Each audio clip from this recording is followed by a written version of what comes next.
मेघालय के कम से कम 10 छात्र यूक्रेन में फंसे हुए हैं और रूस के साथ सैन्य टकराव के बाद वहां फंसे सभी लोगों की सुरक्षित वापसी सुनिश्चित करने के लिए विदेश मंत्रालय से हस्तक्षेप करने के लिए मुख्यमंत्री कॉनराड के संगमा अन्य राज्यों में अपने समकक्षों के साथ शामिल हुए।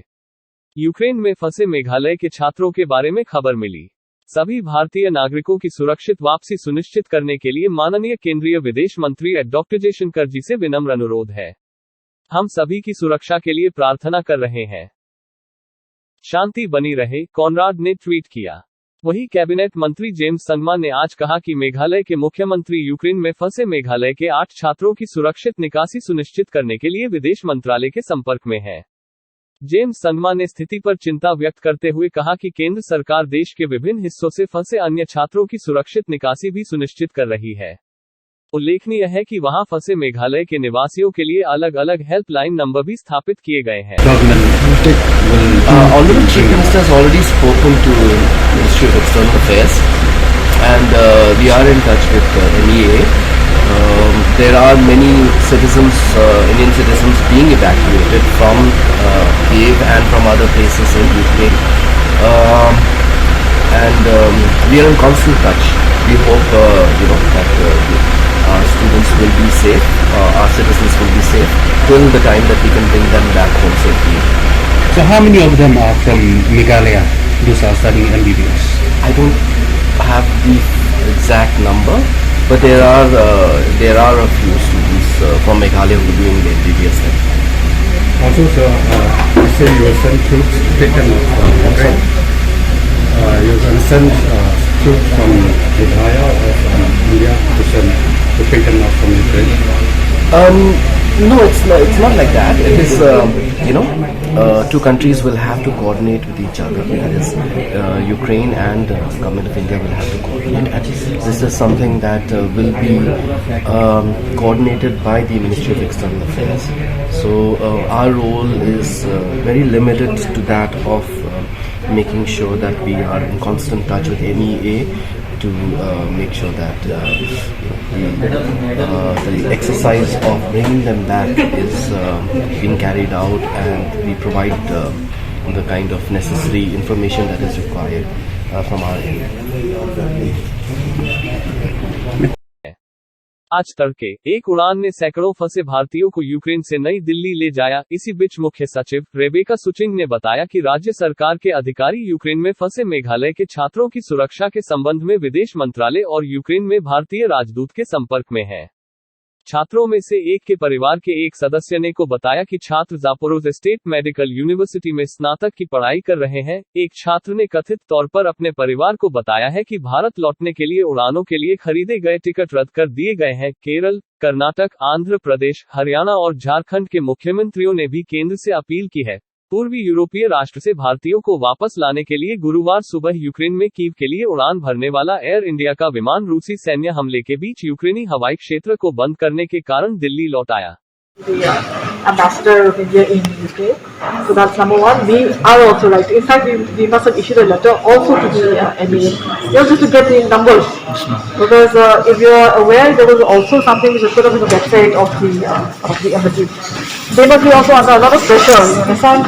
We've called it all that. So we have a toll-free number here, which I think is working. So we're writing to the embassy and trying to get hold of the exact numbers. Ukraine में फंसे भारतीय छात्र video message के जरिए भारत सरकार और अपने परिवार को सूचित कर रहे हैं, तो कई वापस आ चुके हैं। में फंसे हुए हैं और हम हॉस्टल नंबर 5 के बेसमेंट में हैं इस वक्त, और सारे काफी बच्चे हैं, ऐसे रूम बने हुए हैं और काफी बच्चे हैं यहाँ पे। तो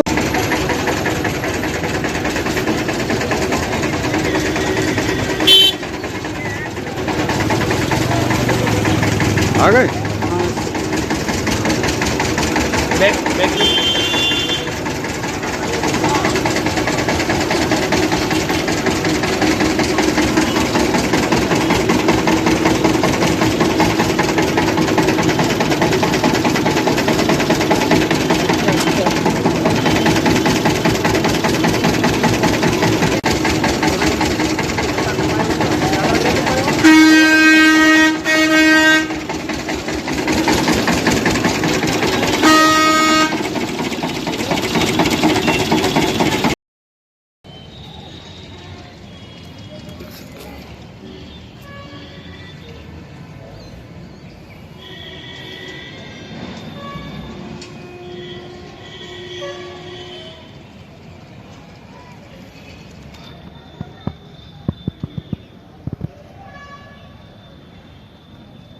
और मैं विनिसा नेशनल प्रोग्राम मेडिकल यूनिवर्सिटी में पढ़ता हूँ यूक्रेन में। तो सर मैंने अपनी टिकट की थी सर, मेरे और भी दोस्त थे, उन्होंने भी सर 25, 26, 27 तक की टिकट बुक कर रखी थी, but sir by luck sir मेरी टिकट जो थी वो 23 की थी सर। 23 को मेरी फ़्लाइट थी, फ्लाइट शाम 7 बजे। उसके बाद सर बाकी जो फ़्लाइट थी वो डिले हो चुकी थी बहुत सारी, लेकिन सर फिर उसके बाद मेरी फ़्लाइट जैसी ही वहाँ से उड़ी थी, उसके 5-6 घंटे बाद सर कीव एयरपोर्ट पे हमला हुआ था। एंड सर विनिसा शहर जो मेरा है, वहाँ भी सर सिचुएशन बहुत ज़्यादा पैनिक थी सर। वहाँ पे क्या हुआ था कि जो मेरे दोस्त हैं वहाँ पे, जो अभी भी वहाँ पे हैं, अभी वहाँ रह गए हैं सर, उनका यही था कि हम जैसे तैसे घर निकल जाएं। इंडियन एम्बेसी ने एडवाइजरी भी जारी की थी सर। सिचुएशन बहुत ज़्यादा पैनिक थी सर। आज मेरे दोस्त से मेरी बात हुई थी अभी जस्ट, तो सर वो बंकर में है वहाँ पे आज सुबह एक केमिकल अटैक हुआ है मेरे शहर वहाँ पे विनिसा में। उस केमिकल अटैक से एक सायरन हुआ था, उस सायरन से सारे लोग बंकर में आज छुप गए थे। अभी उन्हें जस्ट 1 घंटे पहले बाहर एक सायरन दोबारा मतलब हुआ था, वो बाहर उन्हें निकाला है। लेकिन सर काफ़ी लोग बहुत डरे हुए हैं, क्योंकि इंडियन एम्बेसी ने कहा है कि जो पास की 4 कंट्री हैं, पोलैंड एंड रोमानिया, हंगरी, आप वहाँ जाओ। वहाँ जाने के बाद इंडिया ने एक ट्रांसपोर्ट का मतलब वहाँ पे एक इंतज़ाम हो रहा है कि ट्रांसपोर्ट के द्वारा आप वहाँ देश जा सको। लेकिन सर सबसे बड़ी समस्या ये है, जिस शहर से मैं हूँ वो शहर सर बीच में पड़ता है यूक्रेन के, तो वहाँ से बॉर्डर सर 700-800 किलोमीटर की डिस्टेंस पे है।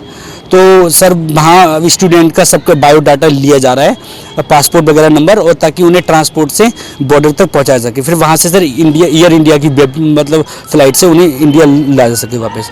लेकिन सर वो स्टूडेंट काफ़ी डरे हुए हैं कि हम कब यहाँ से निकलेंगे, क्योंकि सर कभी भी वहाँ कुछ भी हो सकता है, क्योंकि सर फैमिली को बहुत ज़्यादा समस्या है उनसे।